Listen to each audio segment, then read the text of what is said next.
next month. Good morning. Good morning. Thank you, ladies, for rendering that special number. He's still working on me. That is a familiar chorus that we have been singing during camps and youth gatherings. And it is a beautiful song, actually, reminding us that God is not yet through with us. He's still doing His molding and polishing work in our lives, and the key is to just yield ourselves to His loving hands as He works on us. God willing, we will begin another series of studies for next month, April. This is in line with the celebration or observance of the Holy Week. The title of our series for April is Who is Jesus?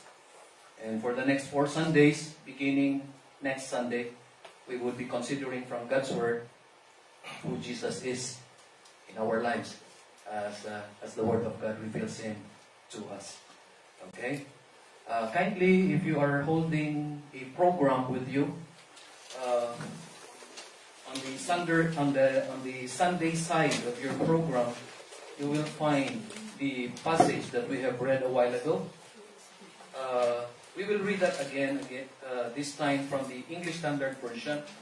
If you happen to have a program, Romans chapter 5, verses 3 to 5, let us read that again together from the English Standard Version, and then we will pray. Romans 3 to 5, ESV. Ready? Everybody begin. Not only that, but we rejoice in our sufferings, knowing that suffering produces endurance, and endurance produces character, and character produces hope.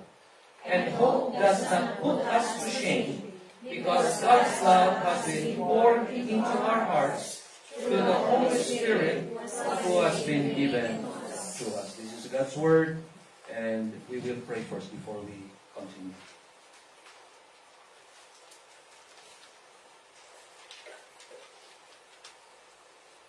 Our Father, we thank You that this morning we can gather around again for the purpose of giving glory to Your name and recognizing once again what You have begun to work in each of our lives, assured that You will continue to accomplish Your plan for each one of us, and that You will finish it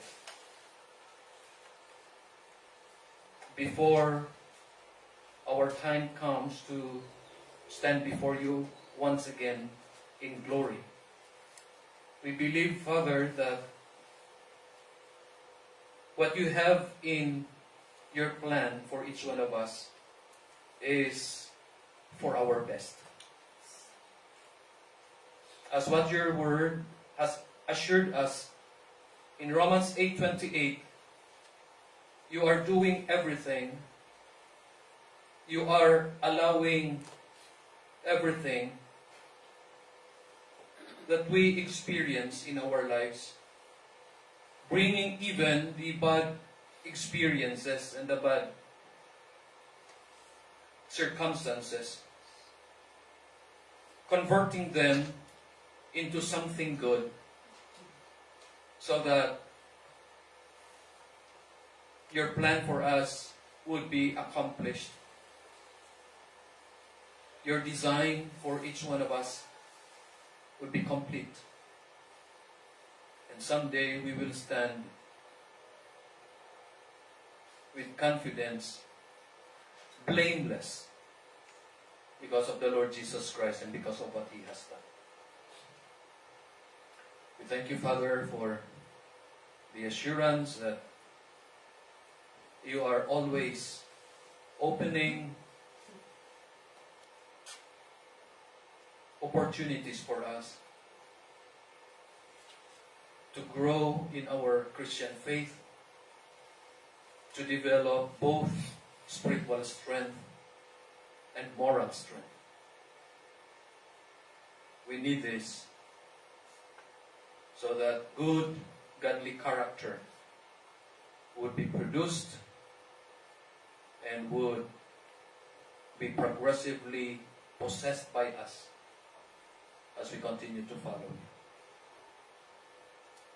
We thank you for this wonderful morning, that once again we can both rest physically and enjoy our spiritual rest as well. You have given us the task of taking part in today's worship service.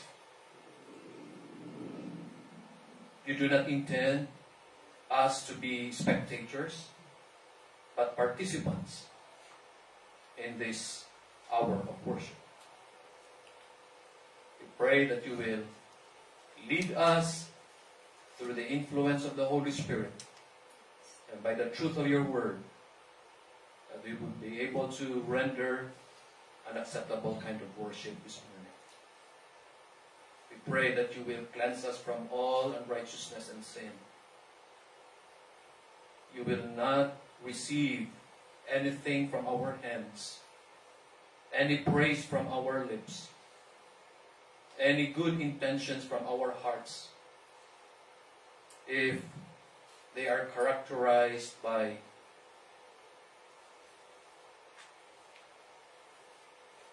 the pollution of sin that we may have today. And so please cleanse us, Lord. We pray that once again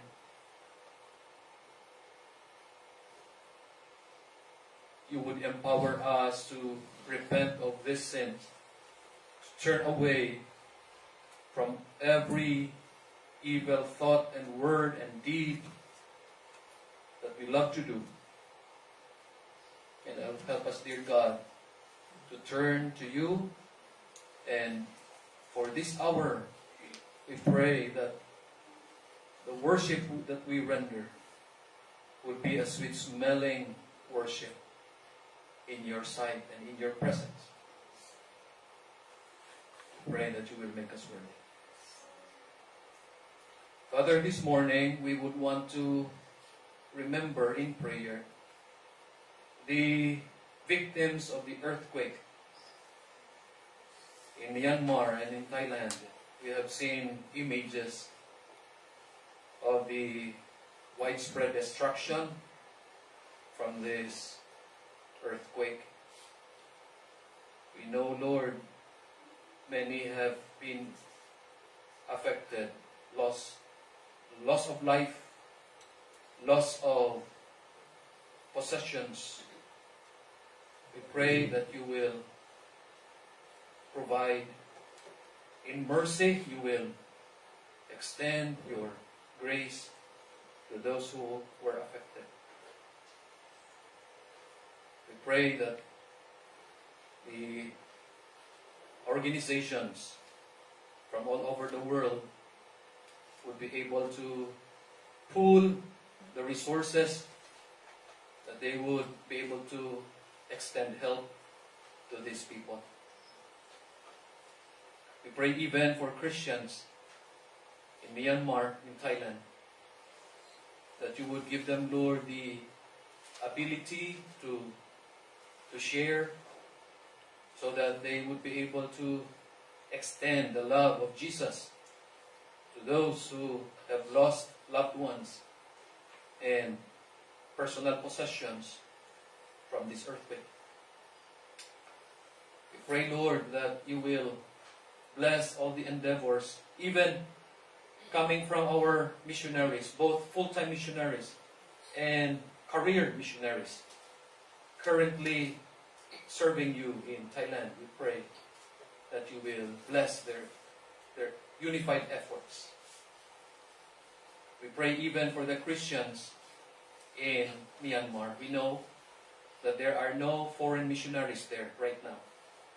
Only local Christians, mostly coming from the Rohingya tribe. We pray, Lord, that you will enable these people, these believers, give them willingness, Lord, to go down from the mountains and minister to the affected people in the towns and cities we pray that you will bless the endeavors that will be done in the next few days and weeks. Father, we pray for the needs of our Mother Church as next month they will once again try to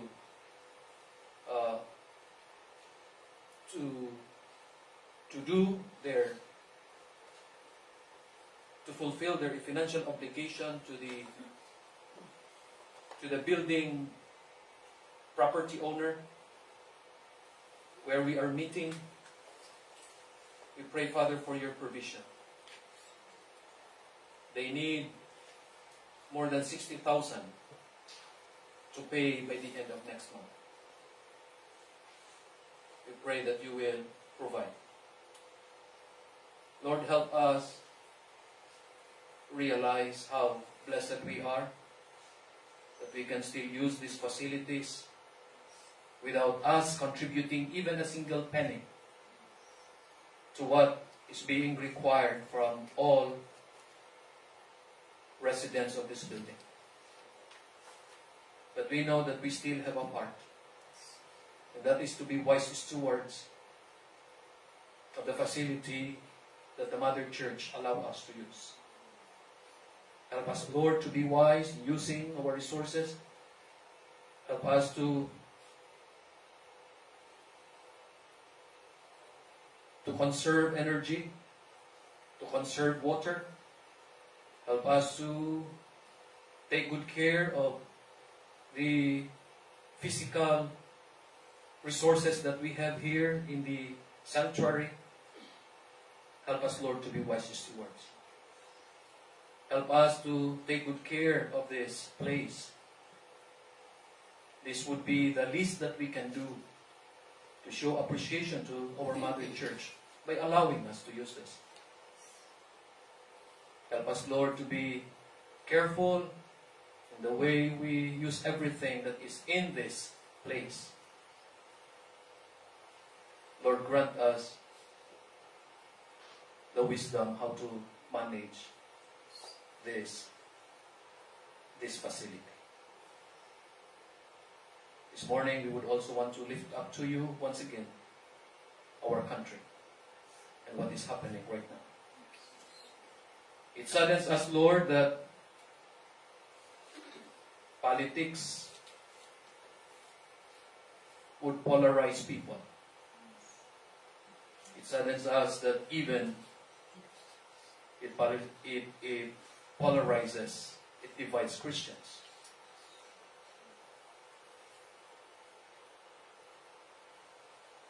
It should not be. And so please give us wisdom, Lord. There is something deeper than politics. Beyond our existence here on earth, we must treasure and value our spiritual brotherhood and sisterhood.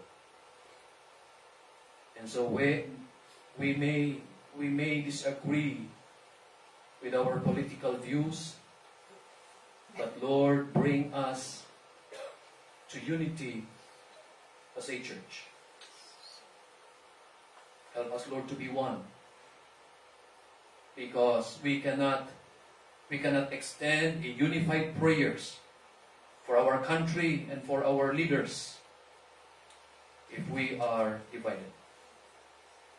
And so we pray that you bring healing to our country, you bring healing to the Filipino people, you bring healing to the churches affected by this. We pray that you give wisdom to the pastors and workers as they lead the believers towards a common goal of supporting in prayer our country and our leaders. We hope, Lord, that you will demonstrate your power and that you will reveal what is your will in the coming days. Help us, Lord, to respond in a way that is biblical, in a way that will bring glory and honor to you. We thank you for the time that we can study your word. And so we commit this hour. We pray that you will bless our study. In Jesus' name. Some of you may have seen in the bedroom of your employers treasure boxes, or probably you may call it jewelry boxes. Siguro ang iba kalahati lang ang laman. Siguro some of the jewelry boxes, 3/4. Maybe some jewelry boxes are overflowing.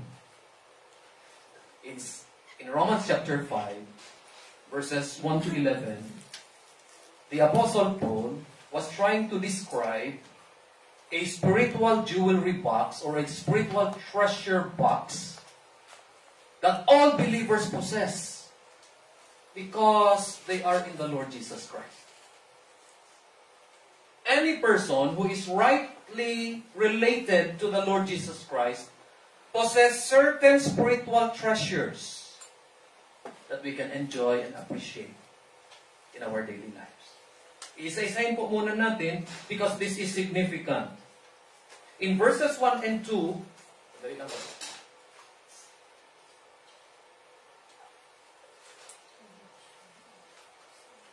Okay. In verses 1 and 2, the first treasure, spiritual treasure that we see is peace and an access of faith. Look again, sabi sa verse 1. Therefore, being justified by faith. The meaning of that is that we are rightly related to God. Therefore, being justified by faith, we have peace with God through our Lord Jesus Christ. Verse 2, by whom also we have a standing of grace. We have an access by faith into this grace. The first spiritual treasure that every believer possesses is peace and an access to God. Yung peace dito, hindi lang ito yung peace na tranquility. Peace here is reconciliation with God. You are assured, you are certain that you have been forgiven. But not only that, anytime you can come to God. You have this standing of grace. You have an access to Him. Yan ang sabi sa verses 1 and 2. Another spiritual treasure that we possess is joy in suffering. Verses 3 to 5. Despite the difficulty in our lives, despite the trials and the sorrows and the pains, every Christian is given joy. I think that is one advantage that we have as believers. Kapag Christian ka, may kaligayahan ka kahit na may dadaanan ka mga trials and tribulations. The third spiritual treasure is the indwelling Holy Spirit. Last part of verse 5. Bakit siya mahalaga? Because of His fruit that He develops in us. Galatians 5:22 and 23. For the fruit of the Spirit is love, joy, peace, so on and so forth. And so what the Holy Spirit is doing in our lives as we go through tribulations, malaking bagay para sa mga Christians. Fourth treasure, the pure love and the grace of God. A kind of love that is unconditional. A kind of love that is unselfish.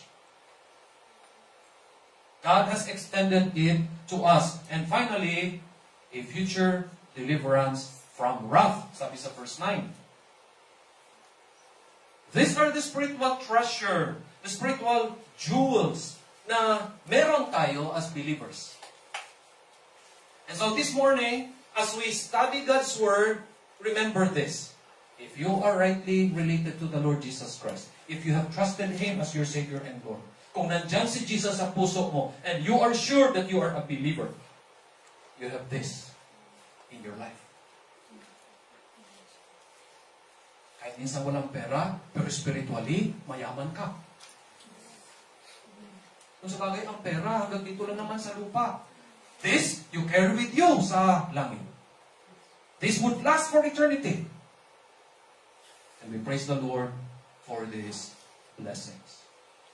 Now, in the previous studies we had, napag-aralan natin that character is both personal and progressively possessed. When we say personal, ibig sabihin, each one of us has a set of godly character traits. We personally possess it. Hindi mo pwedeng ipasa sa iba. Unlike a piece of bread na pwede mong paghatian, ibigay mo sa katabi mo dyan ngayon. Or a few pesos you can share with someone, character you cannot. Sa gera, the brave soldier cannot share his bravery or courage to the coward soldier beside him. Sa relationship, the loving wife cannot share love to her unloving husband. Nasasabihin niya, hati tayo ng pagmamahal. Bigay ko siya kalahati. It cannot. It is personal. Meaning, each one of us has this personal responsibility of developing this character. We also learn that it is progressively possessed. That is why we take care of our thoughts and words and acts and habits. Kasi lahat ng ito, it contributes to the development of our character. Sabi ng salita ng Diyos, Philippians 4:8, whatsoever things are true, whatsoever things are lovely, whatsoever things are of good report, think of this. We start with this. Good thoughts produces good words. Good thoughts, good words produces good acts. Good acts results to good habits. Good habits determine character. But this morning, we would also consider that character is both produced and practiced. And coming from the passage that we have read, we see two things here. Very, very important. Why is it that God is so intent that we develop this character? Why? He gives the answer in Romans 8:29. Godly, good character is part of God's plan for us, His plan of salvation. Look at Romans 8:29. For those whom He foreknew, He also predestined to be conformed to the image of His Son, in order that He might be the firstborn among many brothers. What the verse is telling us is that it is not God's intention just to save you from hell. It is also His plan to make you conform to the image of His Son. We call that Christ-likeness. That after we get saved, ikaw at ako, we will be more and more like His Son, the Lord Jesus Christ. That is part of our salvation. Okay? That's part of our salvation. Ito ang gusto ng Diyos para sa atin. That is His design. That is part of His plan of salvation. And so let us consider two things this morning. First, character is the result of influences which work and co-work upon our lives. If there is one word that we are all familiar with, and I hope all, kung hindi naman, kung hindi almost all talaga, is the word influencer. That is a common word today. Influencer. Kita natin dito sa SOCMED, there are good influencers, there are bad influencers. Sa pinapanood natin, we enjoy yung good influencer. Tapos, we are alarmed by the bad influencers na putting other people in harm's way. As we consider this, we realize, first of all, dearly beloved, that character is produced Three ways. The first of which is through the influence of other people. And when we say other people, could be a parent, could be a teacher, could be a friend, or a companion, or acquaintance. May mga tao naging part ng buhay natin, been a part of our lives, that somehow has given influence sa mga buhay natin. I'll give you some examples. Last month, we have studied about Absalom. And we have touched on this character ng pangalan si Amnon. He was the crown prince. Amnon was struggling with his carnality. Alam niyo yun? Ibig sabihin, he was struggling with his lust. Abnormal na feeling yun. Abnormal na feeling that you will be attracted to your sister. Kadugo mo yun eh. But Amnon has that. And, ang problema lang, he has a friend by the name of Jonadab. So, Amnon was carnal, and he has a cousin actually, who was crafty. At nag-influence sa kanya, he raped Tamar. This reminds us na not all friends, not all companions are good influencers.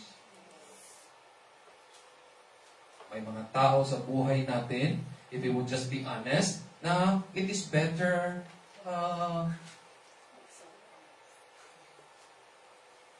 para hindi tayo ma-influensya. Another example would be Timothy. Now, Amnon was a negative example, but Timothy was a positive one. Okay? We all know Timothy. Kung sino siya. In Acts chapter 16 verses 1 and 2, he was beautifully described as a disciple and a person who was well-reported. Alam niyo yung meaning ng well-reported na tao? Hindi palaging nire-report sa pulis. Ibig sabihin ng well-reported, a person who is respected. He was by this time in his 20s. But he was well-reported, he was well-respected in the church. At alam niyo kung sino nabigyan ng influence sa kanya? His mother Eunice and his grandmother Lois. These two godly ladies nurtured Timothy to godliness. So that, as Luke described him to be, he was a disciple and a respected person. This proves to us, dearly beloved, that character sometimes is produced through the influence of people. But secondly, character is also produced, or before that, let me give you two verses to remind us sa pagpili ng influencers natin. Sabi una sa Proverbs 1:10, my son, if sinners entice you, do not consent. Do not allow evil, wicked people to influence you, to bring you to evil. Pipiliin mo kung sinong sasamahan mo. Sige lang, Pastor, busog naman ako palagi sa kanya. Huwag mong ipapahamak yung buhay. If sinners entice you, do not allow them to influence you. Another verse. Familiar tayo sa 1:1. Learn to be choosy. Do not walk with the wicked. Do not stand with sinners. Do not spend time with scoffers. And so we need to be discerning. We need to be discerning. Not only that people influence us, but secondly, character is produced through the travail of daily experience. Tao and our daily experience. And I'm bringing your attention now to that word in verse 3, the word tribulation. In other translations, ginagamit nila yung word na troubles, sufferings, afflictions. In Tagalog, it's kapighatian. In Cebuano, it's kagulanan. In Ilonggo, it's kapipitan. We seldom use this in Ilonggo. Kapipitan. Pitos, usually we use them. Sometimes the word struggles or sorrows.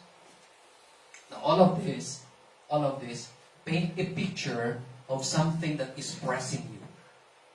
Parang iniipit ka. Look again at the verse. Know that tribulation produces patience. Verse 3. And patience produces character or experience. And character produces hope. Verse 4 again. The word for tribulation is thlipsis. And the idea is being pressed in between. Iniipit ka. Two sets of pressure iniipit ka. But in Latin, the word is tribulum. And I think I have already mentioned this in one of our studies. The word tribulum, piece of wood usually, or apat, in this case apat, na may nakabaon ng mga bato or mga buto. And it is used to separate the grain from the stalk after harvest. Ano yung term yan sa Tagalog? Yung after na is, ano mo na, after na harvest ka na, you have to, may thresher, di ba? I-separate na. In ancient times, wala pa namang thresher eh. So they use this, hinihila ng baka at sinasagasaan yung palay or wheat or kung ano para mahiwalay. The piece of wood is called tribulum. Diyan ginawa yung tribulation. Which gives the idea na minsan, circumstances, sasagasaan ka and you will be hurt. Masasaktan ka talaga.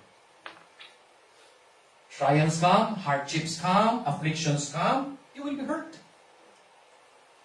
Now, this is not just minor inconveniences, this is real life hardship. Talagang mararanasan mo talaga yung pain, yung talagang discomfort na grabe. But sa bagay, the Word of God tells us, in John 16:33, sabi ni Jesus, in this world, you will have tribulation. Walang exempted. Christians, unbelievers, lahat dadaan. But here in Romans 5, verse 3, we are told that God allows tribulation for a purpose. To develop patience. To develop our character. Whenever we feel troubles and sufferings, kapighatian, kagulanan, know that the purpose for it is to develop our character. The third influence that we may go through, not only through people, not only through the travails of daily experience, but third, we develop our character as we walk in imitation with the Lord Jesus Christ.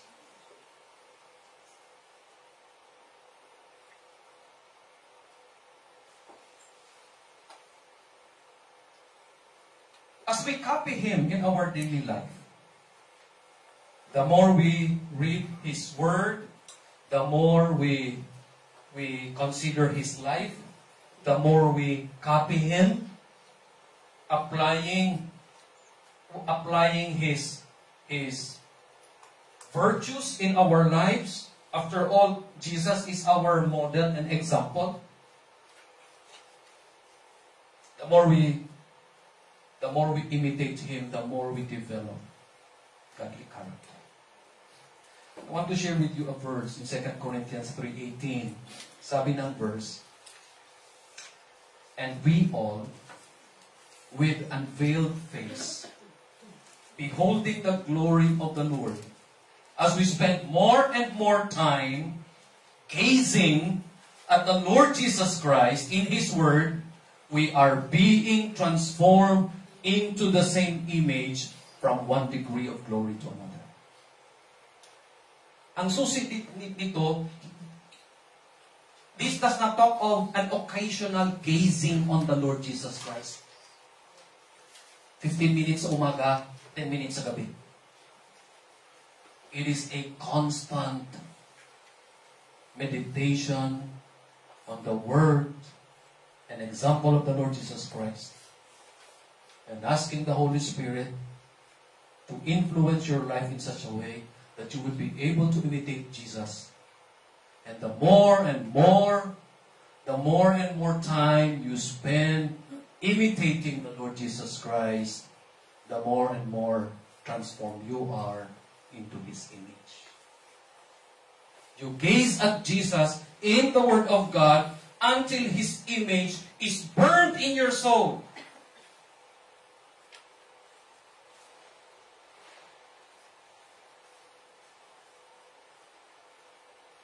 Hanggang yung impact ng buhay ni Jesus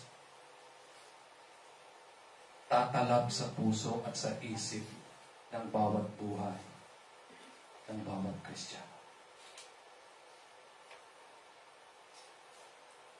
As I was preparing for this, I have been thinking that sometimes, if we let our emotions get the better of us, and sometimes when we respond to what is happening to our country and what is happening to the politics there, and as we sometimes carelessly post in our social media, it doesn't reflect anymore the love of the Lord Jesus Christ.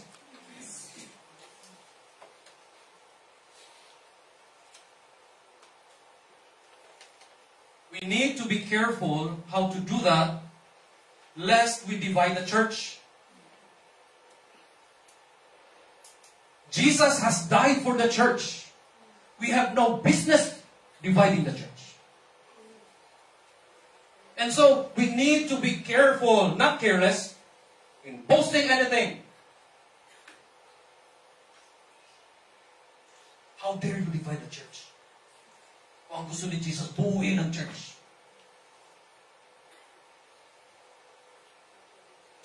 We are not reflecting godly character. We are not reflecting the character of the Lord Jesus Christ if we will be careless, even in our social media postings. Hindi ako galit. I am just being passionate kasi I'm looking at what is happening right now. Delikado. We need to be careful. Delikado. Delikado. What is going on right now could damage the church. Could damage our relationship as Christians. Okay ba ang relasyon natin? O baka mayroon na dito hindi na napapansinan? Hindi, totoo nga.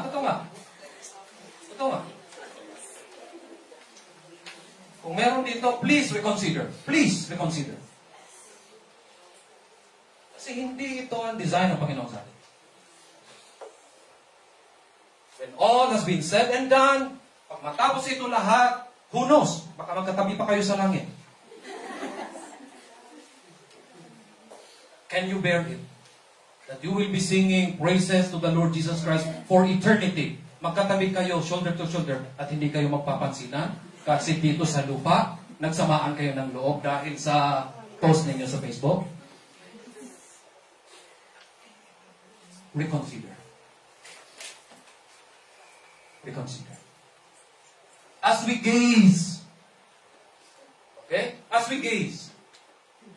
Now, ito, babantayan mo yung puso mo. Pag ang puso mo parang bitter na. Kasi nababasa mo, may post dito, bitter na. Don't spend more time sa social media. Spend more time sa salita ng Diyos. Because, sabi dito, as you behold the glory of the Lord, you will be transformed into His image. Spend more time Pag bitter ka, maybe you are spending more time to social media than the Word of God.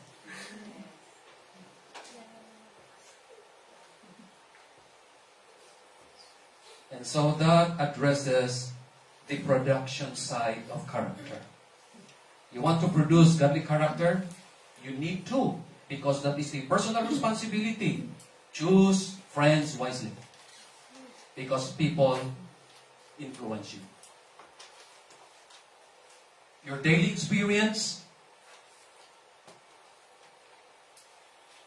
would mold your character.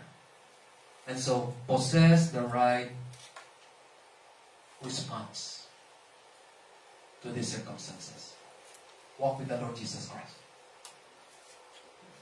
That takes part of the production part of character. Let's go now to the practice part. How do we practice it? Character must be exhibited in ordinary activities of our life. This is just practical thoughts. But we go now to Acts chapter 9. In Acts chapter 9, we encounter a lady by the name of Tabitha, also known as Dorcas. We do not know much about her, actually. We do not know who her father was. Hindi natin kilala sino mother niya. If she was an unika iha, we do not know. Or may mga kapatid siya. Didn't mention here. But if you look at chapter 9, verse 36, you see this short description. Last part ng 36. This woman was full of good works and alms deeds which she did.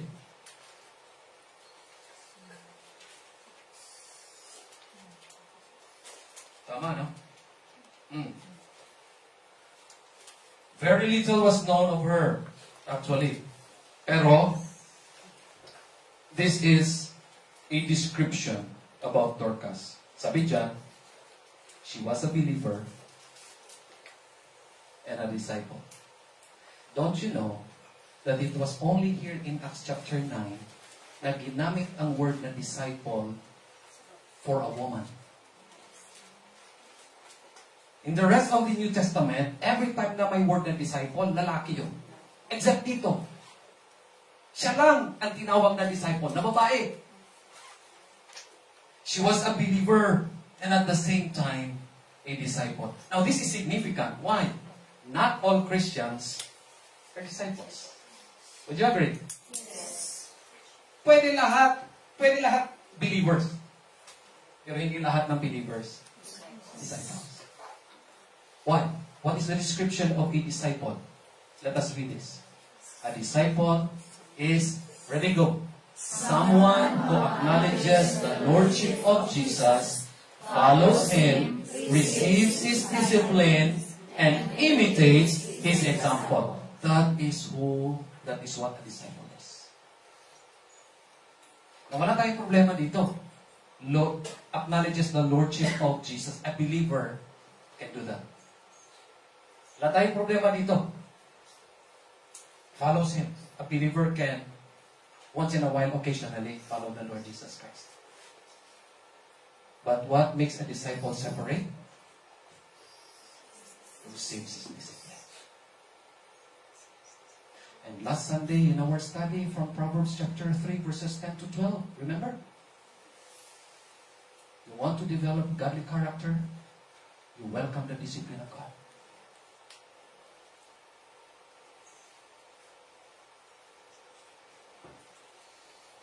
Tabitha, Dorcas received God's discipline.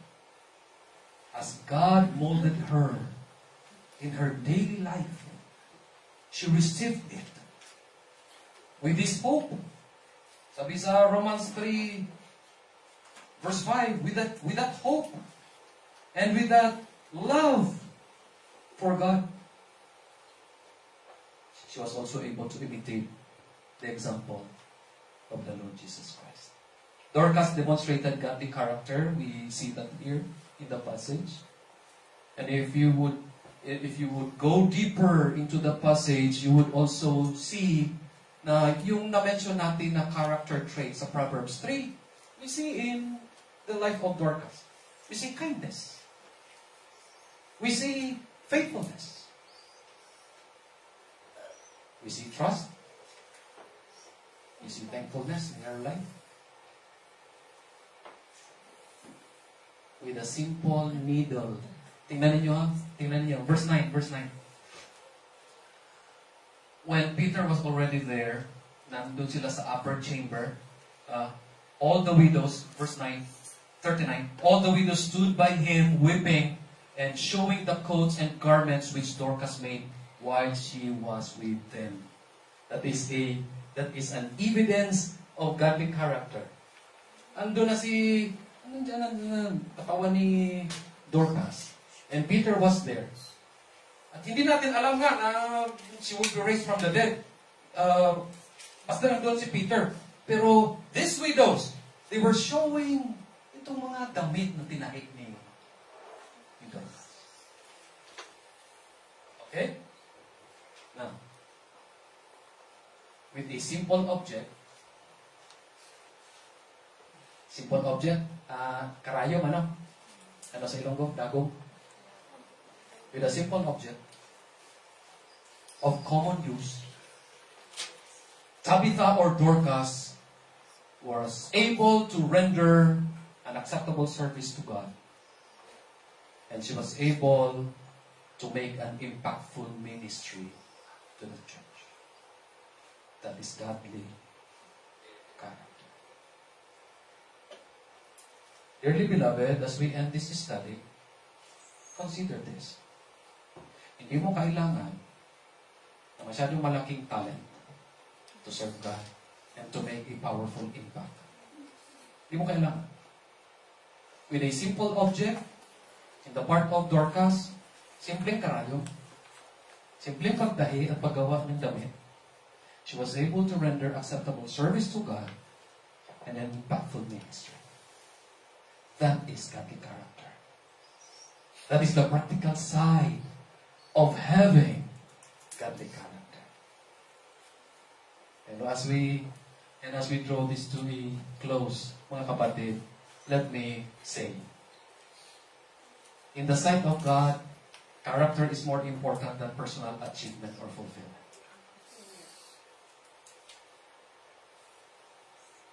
Pagdating sa langit, ang ating madadali doon, hindi diploma. Hindi in situ. Ang in situ sa ano yun? Sa TESDA? Hindi in situ madadala natin sa langit. Hindi listahan na kung sino-sino mga tao connected tayo. But godly character. Yun ang dadali natin sa langit. Because character determines destiny.